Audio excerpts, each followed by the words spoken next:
Hello, everyone, and thank you so much for joining us today for another installment of Exploring Our World, where we here at Colonial Williamsburg take a dive into the lives and the experiences of those here in the 18th century. My name is Brandon Lyles, and today I'm joined by Mike McCarty. Mr. McCarty here is our journeyman tailor here in the Department of Historic Trades. Now, before we start diving into the information, I just want to remind all of you out there that if you do have questions, please feel free to put those into the comment section, and we'll answer as many of those as we can within the time we have with you today. Mike, welcome. Would you please tell our audience out there a little bit about yourself? Thank you, Brandon. Good afternoon, everyone. I am a journeyman here today at Colonial Williamsburg. I am a journeyman tailor. To be able to claim the title of journeyman here at Colonial Williamsburg within our trades department, one has to serve a 5 to 7 year apprenticeship. And I have completed my 7-year apprenticeship, and so I have that title of journeyman specifically within the trade of tailoring, which was the largest trade here in 18th century Williamsburg, the largest trade in 18th century Virginia, or throughout the 18th century world, because ultimately everybody needs clothing. Absolutely. Now, today the conversation is kind of somewhat tied to last week's conversation with Mark Hutter, master of the tailoring trade, which was about seasonality in clothing. I wanted to talk about situation and clothing. Okay. And in fact, actually, I know it's your job to ask questions, but if you'll allow me to start with a question. Brandon, it's your day off, let's say. Obviously not right now, but it's your day off. You're getting ready in the morning. What do you think about when you're getting dressed in the realm of what you're going to wear for the day? Well, certainly one of the things I'm going to think about, definitely, as you mentioned earlier, is the weather. You know, how is that going to affect things? But it's really going to be about what I'm preparing to do. So if it's my day off and I'm planning to work outside in the garden or something like that, I'm certainly going to wear my grubbier clothes out for that. But if I'm going out to lunch with my wife, I'm probably going to dress a little bit nicer and, appropriate for going out in society. Yeah, and of course, I think we're all used to that today. I don't think this is a new concept. What am I going to do today? Who's going to see me? Do I care? These are things we think about. And of course, we're then going to select from the clothing that we have at that moment within our closets, chests of drawers. I think one thing, though, that when we look at the 18th century or look at the wider past, we look at our ancestors and we often assume that they didn't have the closets full of clothing or much clothing to choose from at all. And when we look at the records from the 18th century, whether they're accounts that people wrote down, this is what I have right now in my closet or chest of drawers, or it's inventories, which were records taken at someone's death of what they owned, these often give us a view that people had a lot more clothing than we were taught to expect. You know, I remember being taught at school that the common man back then in the great wide past only had 1 or 2 outfits to work in and the one outfit for his Sunday best. But that theory does not really prove true when you put it against quite a bit of evidence that we have from the 18th century that shows that people of all levels of society in colonial Williamsburg, 18th century Virginia or America, that they had more clothing to choose from. But I thought we might start this off with a video Yes. of me getting dressed. This is a video that I shot back actually in March. It premiered this summer and has had 4.6 million views on Facebook. So I'm kind of proud of that. It's really our first viral video at Colonial Williamsburg. But here you see me getting dressed, my shirt, my stockings, I've got this cap on my head. Any man in the 18th century Virginia, 18th century European world is getting dressed like this. His shirt, his stockings, his breeches, these are the foundational garments. What you're not seeing me here do is any type of hygiene. Brushing your teeth or rinsing your mouth out is common, not necessarily brushing your teeth, but rinsing your mouth out with clear water, washing your face and arms under your armpits with a basin of water and rag and soap.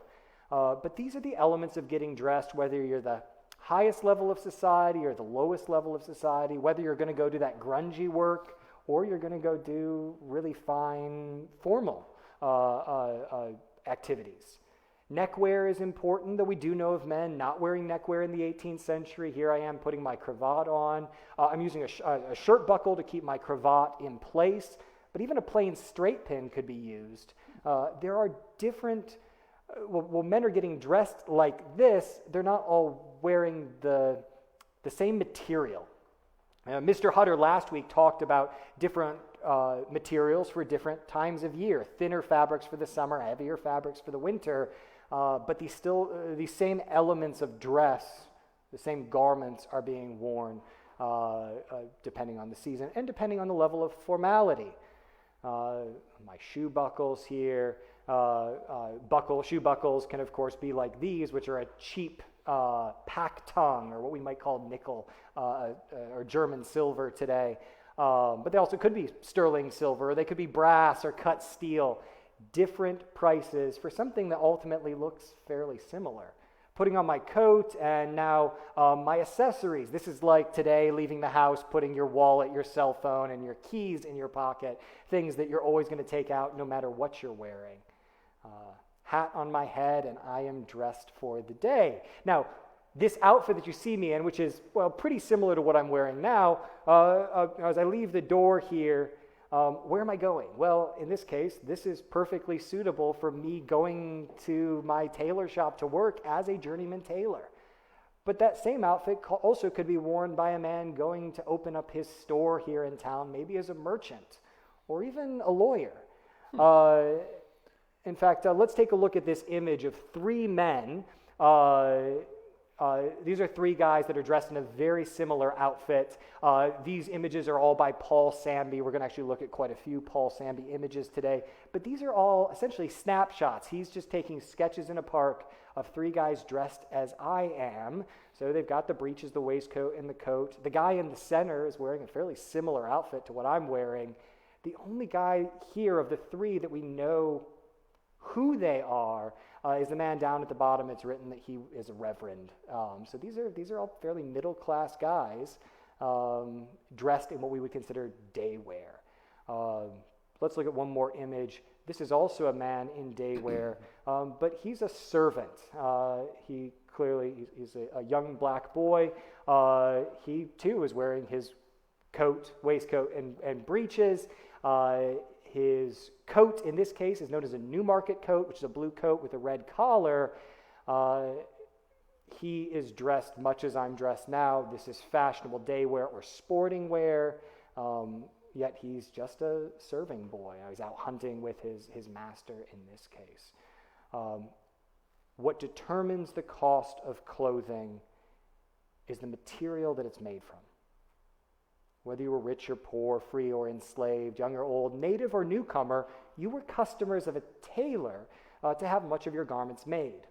What determines the cost of that clothing, as I said, is the materials that you, the customer, chose, or in the case of the last image, that serving boy, probably enslaved in England, the choice was made for him, which I think that would be true today of many young people.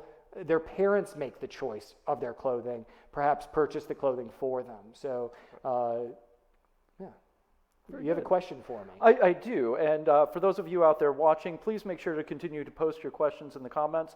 We'll be happy to take as many of those as we can, but we do have one here from Rev Nikki, who says, I would love to also hear if there is any evidence or record of folks who did not conform to these styles of dress, or cross-dressing or other expressions of gender through clothing. Yeah. So clothing is very much gendered in the 18th century. Coat, waistcoat, and breeches are the suit of a man. Petticoats and gowns are the outfit for a woman. But we do know of individuals that say what we would call cross-dress, wore the clothing of another individual. Even at early Jamestown in the early 17th century, there was an individual named Thomas or Thomasina. There was actually a court case to determine, sometimes you're dressing as a man, sometimes you're dressing as a woman. We need you just to decide what you're going to dress as. So they were fairly accepting of that, but they did say, we need you to wear this and that. And actually, they ended up wearing a combination of both men's clothing and women's clothing. In the 18th century, one of the most famous is the Comte d'Yon, who is a Frenchman. Very interesting lifestyle, but both dressed as a man at some points and identified as a man, dressed as a woman at other times, and wore women's clothing. There's a pretty famous image of them fencing, a famous fencing master in women's clothing. And it was a great question in European society whether they were male or female, but society seemed to accept them as a man when they were dressed as a man and accept them as a woman as they were dressed as a woman. Interesting. We do have another question here from Joseph, and this actually relates to something that you and I were discussing earlier. He says, you showed the pocketbook/wallet, but not where it was carried. I am curious to know where a man would normally carry his wallet. Yeah. So fair question. Where money will be kept in the 18th century is in the purse. You saw that netted red bag, which is the purse where coins are kept. And then there's the pocketbook. The pocketbook is meant to keep, well, it can actually have pages in it for keeping little notes, but it's really meant to keep pieces of paper. And that could be printed notes, which were not common in colonial America. But it could be other things. It could be for literally keeping little notes to yourself. It could be keeping tobacco notes that were a common currency in 18th century Virginia. But it could also be for keeping, your tickets for the theater play you're going to, or maybe that lottery ticket you purchased. They go in your pocketbook, and as the name would suggest, it belongs in your pocket. So generally the large coat pocket that men have, plenty big to keep that in. Very good. We also have another question here. This one is from Pete. Pete asks, were long pants fashionable in the 18th century? Yeah. So in the 18th century, we have breeches and we have trousers. The word pants, well, a dog pants, you're not going to have pants in your wardrobe. The word pantaloons does show up, of course, comes from the Italian, the French pantalones, which do show up in a few references. But trousers is the more common term, is what you would think of as pants today. The word pants in English, specifically here in Virginia, we see regularly being used, at least by the late 1830s, 1840s. But if we're talking about 18th century Williamsburg, so if you're coming to talk with us today, if you refer to pants, we know what you're talking about. But if you came to Williamsburg in the 18th century and asked for a pair of pants, they're going to be very confused. So you might ask for a pair of trousers, which the word itself is Scottish in origin. Trousers are worn as a utility garment, as a coverall.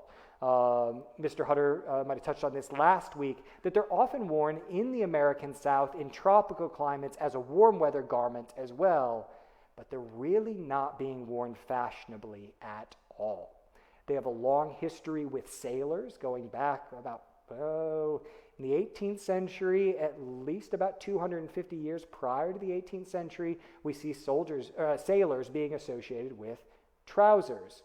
I guess they made sense aboard the ships. They certainly could be worn over clothing as a coverall, but you're not going to see them being worn fashionably by a man of fashion day to day until the early 19th century. Right about 1800 is when we're going to see that. In fact, there's a letter written in 1806 from a British man writing in New York, or from New York, to his sister back in England. And he says, no one here will be caught dead. No man will be caught dead wearing breeches. Unfortunately for him, all he had was breeches. He didn't have any trousers. So he said he had to wear his boots to cover up the fact that he didn't have trousers. I think we should all learn to love shorts. Yeah. We have a question here from Asia, who says, today a lot of people participate in what we refer to as fast fashion. Mm-hmm. Are there any examples of fashionable items people of any class would own that might fall under that umbrella, or was it more common for people to purchase an item of clothing or accessory that they would expect to have for a while? Yeah.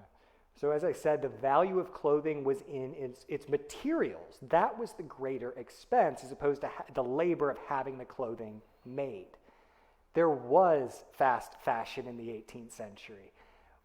One entry in a ladies' magazine said that ladies' shoes in their fashion changed with the moon. Every month a new fashionable shoe for ladies. Now that's not in the realm of tailors. For those fashionable shoes, ladies, you're going to have to go to your milliner.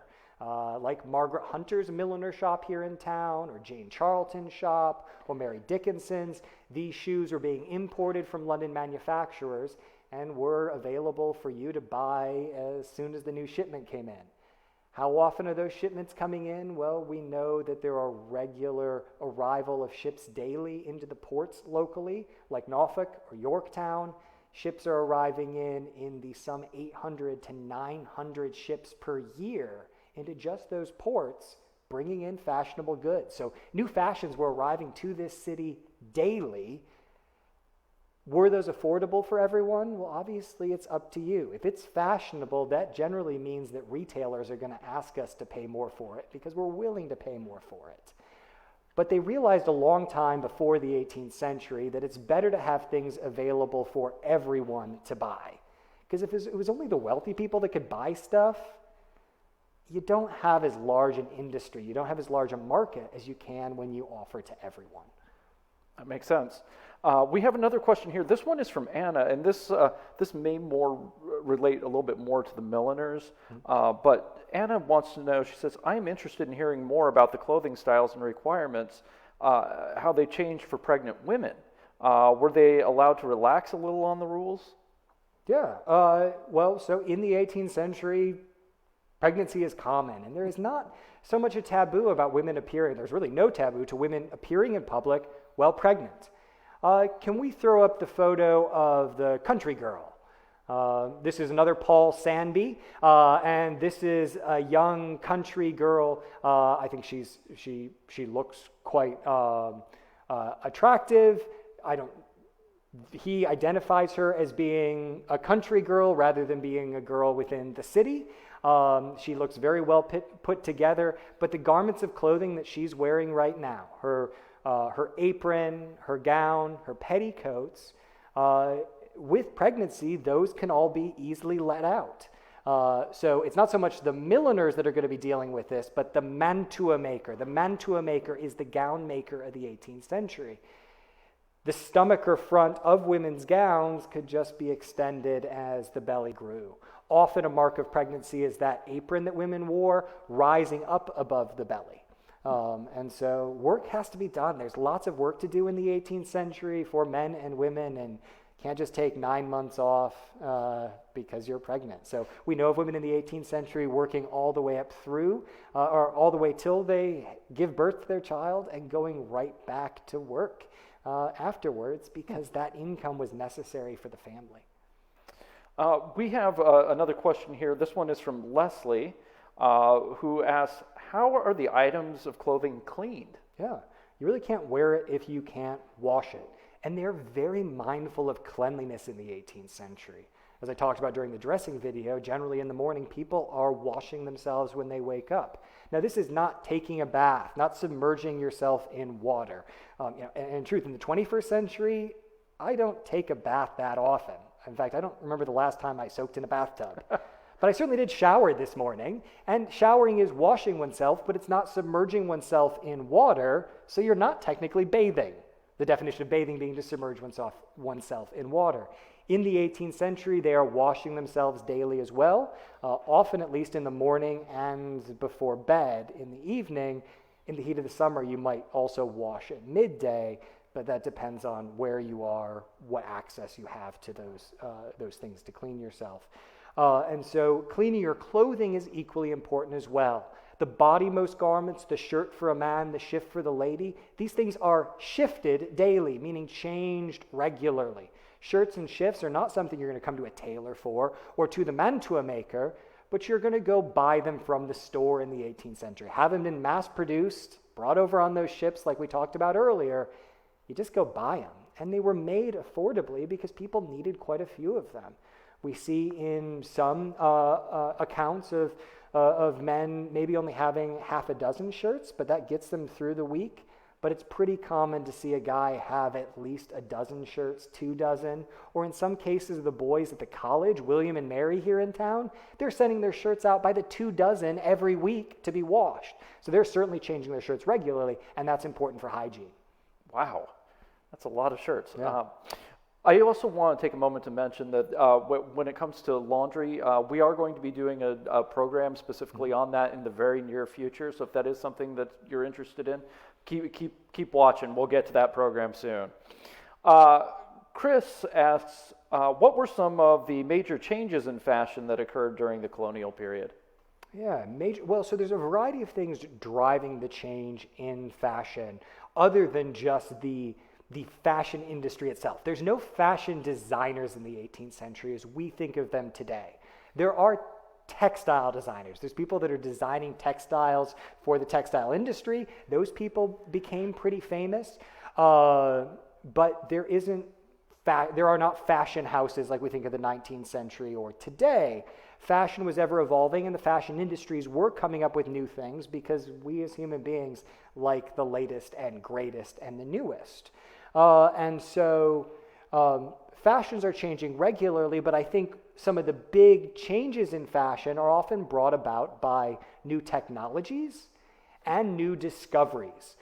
In 1772 or 1774, someone might have to check that on me, Captain James Cook returns from his second voyage to the Australia area, as well as to the Otaheite Islands, or what we would call today Tahiti. And he brings back scraps of native cloth. This is cloth created from bark. In fact, if anyone can think back to the mid-century textiles, bark cloth was very popular in the 1950s, the 1960s, and its origin are in these Polynesian, the Pacific Islands, and there's lots of different kinds from tapa and kappa cloth, but this was brought back, and it only took a few months for fabrics based off of those Tahitian designs to find their way to London shops, and only a few more months to find themselves in American shops, including Western shops. We found examples of fabric in places like Fort Pitt, which was really on the western fringe, in today modern Pittsburgh, Pennsylvania, and they've got fabrics like this represented. You didn't just have to be in Williamsburg or in New York or in Boston to have the latest fashions, but you could be out in the West. Out on the frontier, fabric was the single greatest item brought to those items, to those areas. So that fabric's coming to you as well. That fashion is coming to you as well. You have a chance to wear that just as you might here in Williamsburg. Very good. And Christina actually has a question that ties directly into that too. Christina asks, how easily could tailors adapt to changes with the latest fashions? Yeah, it's a part of our job to adapt to the fashions. That's a part of the trade. Now, how good were all those tailors at doing that? Well, I mean, it depends on the tailor, right? But obviously, if you're not very good at following the new fashions, you're probably not going to stay in business long. Well, it's fun to talk about the fashionable stuff, though. What we tailors made the most money off of was the stuff that people wore and wore out every day, which was the plain and everyday working clothing. So the clothing that people had most of in their wardrobe, just as I'm sure you and I do in my wardrobe, is the stuff that you tend to wear every day. So often, of course, looking at individuals from the past, like in portraiture, we're seeing people often dressed in their best. In fact, that's why I chose Paul Samby for some of the images today, because he was really taking sketches and really trying to catch more of a slice of life rather than trying to set someone up as a large portrait in a portrait setting, which is showing the person off at their best. All right. And Frank here has an interesting question. He says, did they give famous people like Washington free clothing in hopes they would wear it and start a trend like influencers of today? Yeah, kind of in a way. Now, in Washington, I don't know of that case, but we certainly know of individuals over in England of great renown who famously were very indebted to their tailor. So those tailors, though, use that notoriety, the connection to those individuals, whether it's the Prince of Wales or an actor or another lord, use that connection, they would advertise that. So being tailor to the Prince of Wales or tailor to the king certainly helped advertise that those individuals came to you, so why shouldn't everybody else? So in a way, yes, but ultimately it was rarely for free. Still, those bills came due at some point because we can't work for free. That makes sense. And Doug actually has a question that ties directly into that too. He asks, were there any people who, in modern terms, we might define as stylists that would coordinate the acquisition of a wardrobe for someone? Yes, there certainly are. I don't know of any instances really of a man in this role. But one of the most famous, really, we can use the word stylist because the word used in the period in French is modiste, and that's Rose Bertin. She was the modiste to Marie Antoinette. Modiste really translates to stylist. And Rose Bertin had a whole empire of fashion behind her. She owned really a whole street in Paris and rented out all the different shops to fashionable tradesmen. And she would go and select from there and work to dress really the queen of fashion herself, Marie Antoinette. So if Marie Antoinette had that, I'm sure that it might have happened at other levels as well. Well, mantua maker is the common term for the tradeswoman that makes a woman's gown.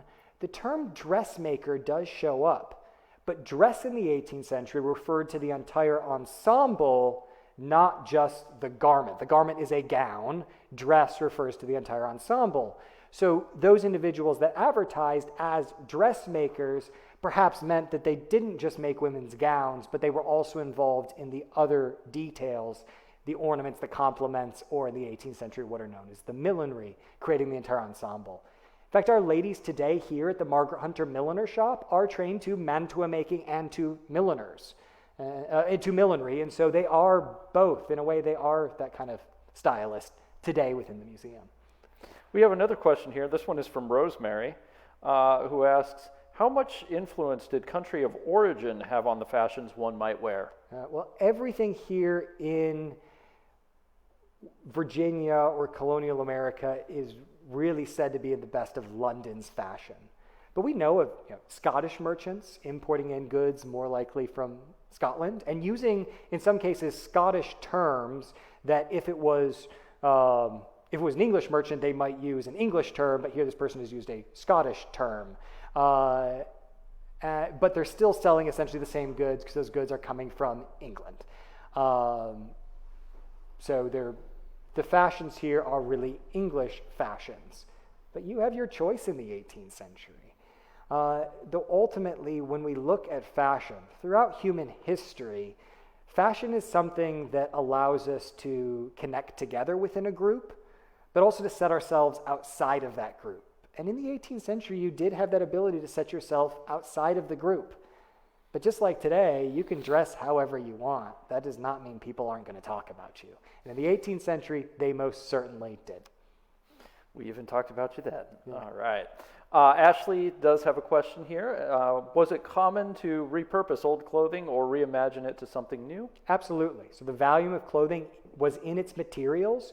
And so remaking clothing, even if it wasn't that worn out, if the fashion had changed, let's say in a gown, having the gown remade to the new fashion was incredibly common. You just take it back to the mantua maker, have it remade.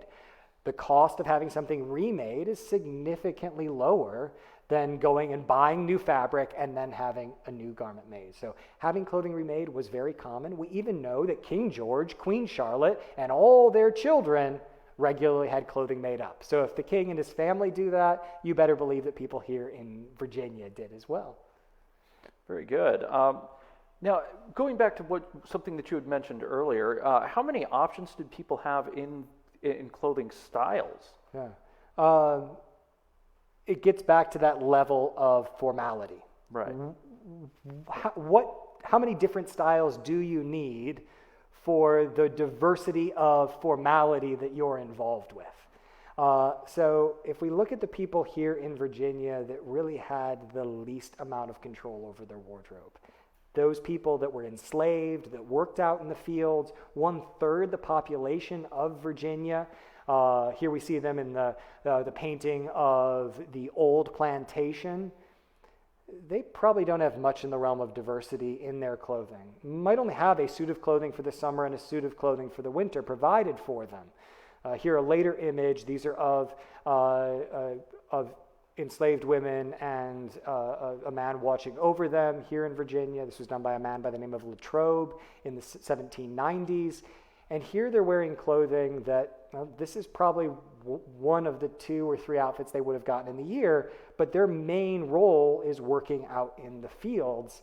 They're not going to be working in the house. If they do, then they're going to have a different outfit. This is a serving man. It perhaps is William Lee, the personal groom to Washington, though it also might not be William Lee. He is not rendered here fully like the other individuals in the portrait, but certainly what you can see here is the fine livery that he was wearing. Livery is really the finest suits of clothing that a servant might wear, specifically when they are a footman or a serving man. This really shows the wealth of the family. Liveried servants were both those that were free and enslaved. So at the palace here in Williamsburg, we know that there were free servants, free liveried servants, and then there were also enslaved people that served in that function. But it was a point of wealth for the family to have those uniforms for servants. This next image is of a servant as well. This is a man by the name of Ignatius Sancho. He was born on a slave ship, began his life in bondage, but was freed, but lived as a paid servant in England. Here his portrait is painted by Gainsborough. Really interesting, on the back of this portrait, it says completed in 1 hour and 40 minutes. So Gainsborough painted this very quickly. It's thought perhaps that it was given to Ignatius. But here we see him dressed, once again, blue coat, red waistcoat.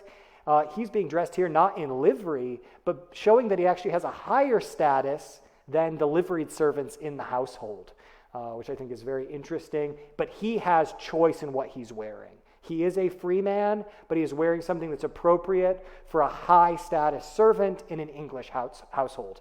We certainly see this in Virginia households. We do know of enslaved men here within the city that had very high levels of importance put on them in a household. They were still enslaved, but they might have choices to what they're wearing as well. So just because you were enslaved in 18th century Virginia does not mean that you didn't get to pick out your clothing. We do know of enslaved people within this city that had the ability to put things on an account. So they were buying things on credit in 18th century shops. But that certainly was not afforded to every enslaved person. It was certainly the exception rather than common.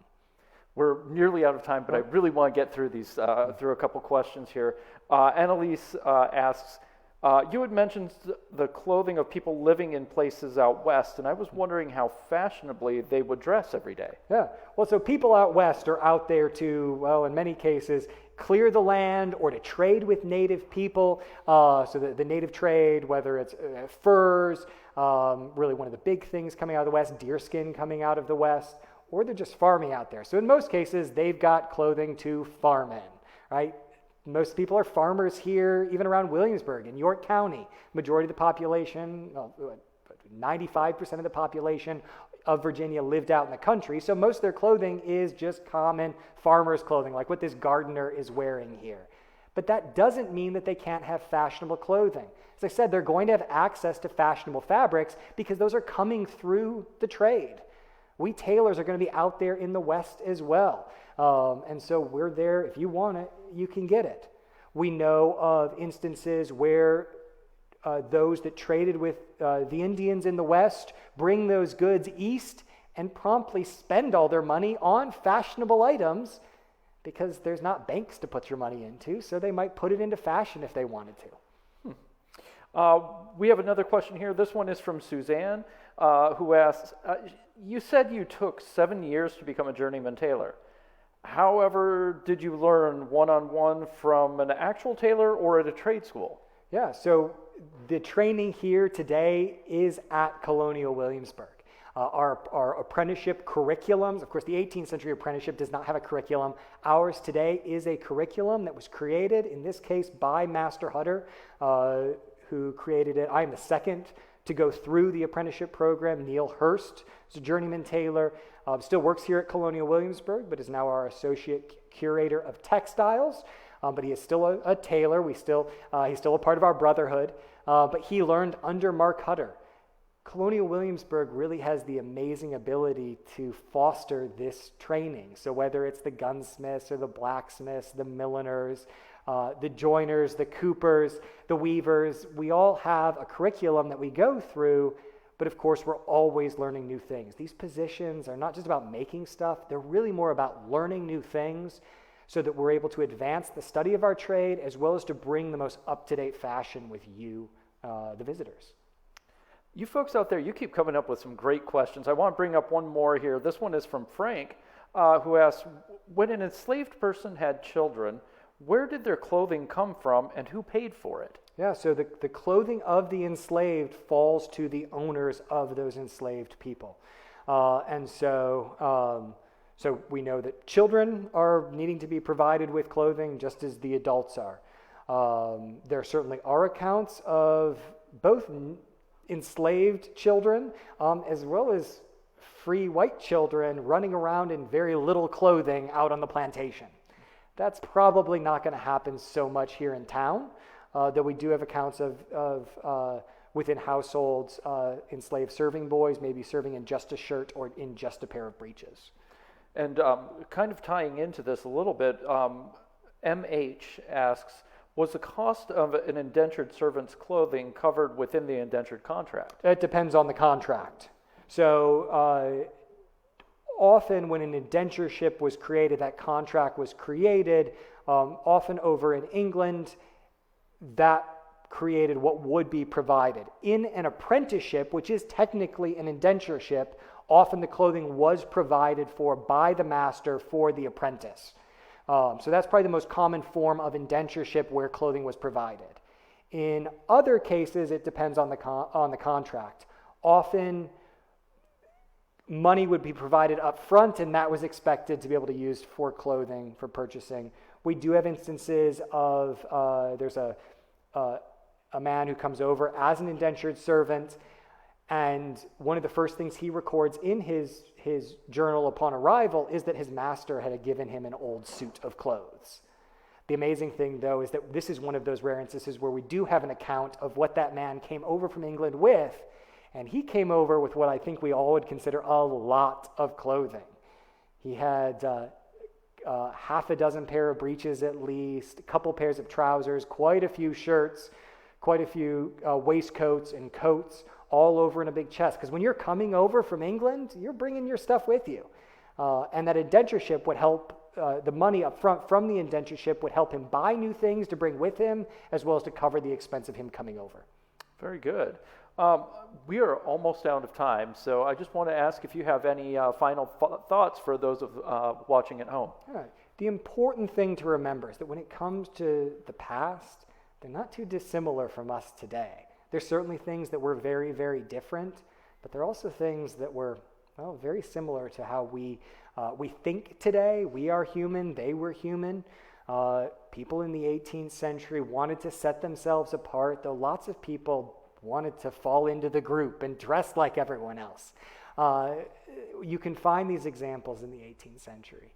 Some great places to look for what are people wearing in the 18th century is, well, going to our Rockefeller Library site where you can go through our Virginia Gazette archives. You'll find records of, well, clothing being stolen in one case, or in several cases, clothing being stolen or lost. You can also find runaway advertisements, runaway enslaved people, runaway apprentices who've run away from their master, and it will say what they took with them when they ran away. So this gives us a glimpse of what these people had. And as I said, it's certainly more than a single outfit. You had choice in the 18th century, just as you have choice today.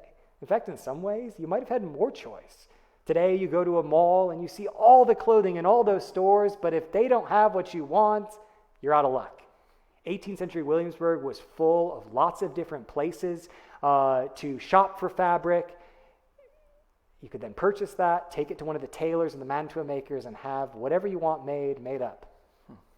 Well, thank you so much for that. Unfortunately, we are out of time, but I do want to take a moment to say thank you, Mike, for joining us here today and sharing your expertise. Thank you to all of those of you out there watching at home or wherever you may be. Also, I want to thank all of you for asking those great questions. We had so many wonderful questions. Keep those coming on these live streams, guys. They're wonderful. Also, a big thank you to our donors.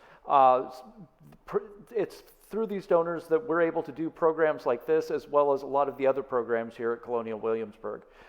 We want you folks to come and visit us back here in Williamsburg when you can, so please, please, please do so. Once again, thank you very much and have a wonderful afternoon.